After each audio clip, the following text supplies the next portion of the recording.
is MK the Truth, DODBENT. Got a bit of a different segment for us to look at today, or to listen to today. If you guys are new to this channel, please, you gotta come on and join the squad. Also connect to my Instagram. It is the_truth_MK. Also, ladies and gentlemen, all music is produced by me, DODB. And I use them as background music on this channel. Now, before we get started, everything in this video is for educational purposes only. This is only my analysis. Then we jump up off this video. So I'm doing a bit of a different segment where I will be going through a lot of sneakers that I have and asking you guys, are they worth it or not? Now, we are starting today with the Air Jordan 1 Off-White Shot Down. Now, we're going to go through things that I think are either worth it or not. Starting off with the box, worth it. I like its simplicity, like the jump man on the box with the glossy, with the cardboard. But this is nothing but the standard Jordan box, flipped inside out.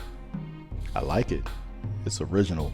Well, it's not original. Somebody already did it. I believe Alexander Wang been doing that for a long time before he did it, but it's just a standard box, flipped inside out. I like it. Very well printed paper. Cool. Don't really cost that much. Now let's get into the guts, the glory. The Air Jordan 1 Off-White Shot Down. Now, the shoe is currently going for $5,500, round up maybe $6,000 in this particular size, which is a 10.5. Now, I know some of y'all already know what I'm going to say. Now, I'm not going to say if it's worth it or not. I'll say that at the end of the video, but let me give you some key points as to why I think it may be or may not be. Now, you guys know I am a material snob, and this does have some pretty okay materials. It got some leather, you got a little bit of suede under the 85, got some leather, nice little leathers on the upper, what have you. But one thing most of y'all didn't think about, see, this is what I think about when I buy stuff. How much quality am I getting for my money? The shoe is deconstructed, which means that they took some stuff from you, gave you less, and charged you more. I'm talking about retail. So you have an exposed side panel, an exposed toe box, cut off tongue, an exposed heel counter. These are some key points I do not like about the shoe, simply because this will turn piss yellow. It might add a little vintage flair to the shoe, but me personally, I don't want that on this shoe. This will turn piss yellow, and then you will only see this little piece of tape like thing that they have here that will become more exposed. It don't look too bad. The tongue will turn yellow. All of this foam will start to oxidize in the upper, and that is why that part of the shoe is a no-go for me, and it kind of diminishes the value of the sneaker. Now, like I said, you have an exposed heel counter. Leather has been taken from you. You got flappy bits. You got this mesh up at the top. Got a Nike swoosh ripped off then reapplied. I love the artistry of the shoe. Now, speaking of the artistry, when this shoe first surfaced, oh, y'all hated it. MK loved it. We did not know if this was a collab or what. We thought this was a shoe that Nike was just throwing out there. I don't care if it is or if it isn't. If I see something that is beautiful in art, I'm for it. So when the shoe first surfaced, I said, good Lord, is that real or not? Yes, it was. And I saw mostly, I'm going to say mostly, hate on this shoe when it surfaced. People thought it was some sort of one of those things that Jordan Brand was doing again, where they were just fiddling with and just messed it up. So they say, you thought they messed the shoe up. Like I said, I don't care if it's a collaboration or not. If they just twiddling with stuff, if it looks good, then it looks good. And I've always thought the shoe looked good. Not really the air down bottom, but I kind of gave it a little pass because of the artistry style that they were trying to go with. Then we found out this was a collaboration from none other than Off-White. People started seeing it on their favorite celebrities. Then everybody goes, oh, I want it now. Oh, those are fire. Beforehand, we heard they destroyed a classic. They destroyed the Chicago. What did they do to the Chicago? How could they do that? I digress. Anyway, like I said, you get a lot of things taken from you. Still a beautiful shoe. But another key point is it looks like every other Jordan 1, just tweaked a little bit. For $6,000. God rest his soul. Virgil Abloh, rest in peace. But it looks like every other Jordan 1 offering that they give, just in a different color. With a, little Nike swoosh here. It does look a little bit different, but you know what I'm getting at. It's still essentially a Jordan 1. Take a look at it. Yeah. Moving on to another point.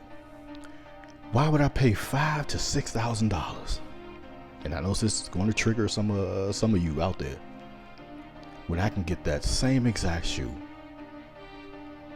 you know where I'm about to go, made exactly like that shoe that's going for $5,000 for maybe about $120, $140, $150 from the original makers that actually made the shoe.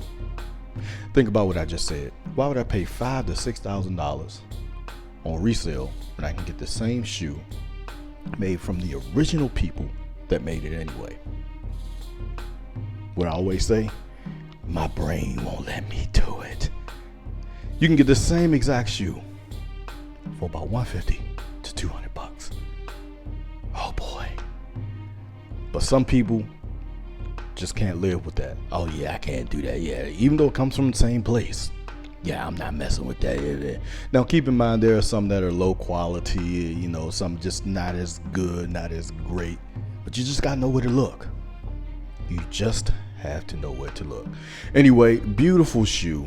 I do love the off-white inspired graphics on the side or what have you. Very, I won't say unique because it still looks like a Jordan 1, but when you get up close, you can kind of see the details and the bits and pieces of things that he altered to the shoe. But when it comes down to it, even in today, and I don't mind things maturing naturally on the resale market, but this shoe came out swinging at what was it, like $1,000, $1,200, something like that. It just is nonsense to me.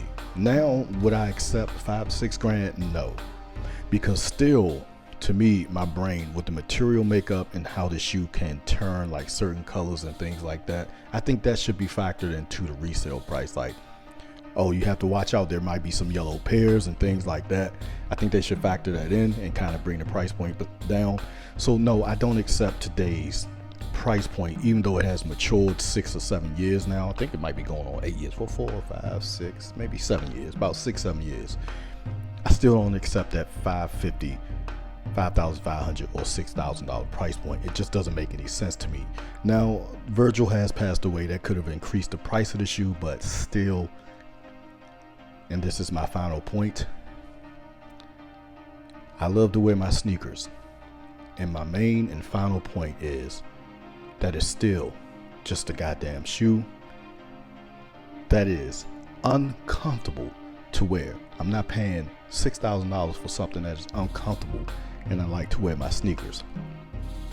So case in point, are they worth it or not?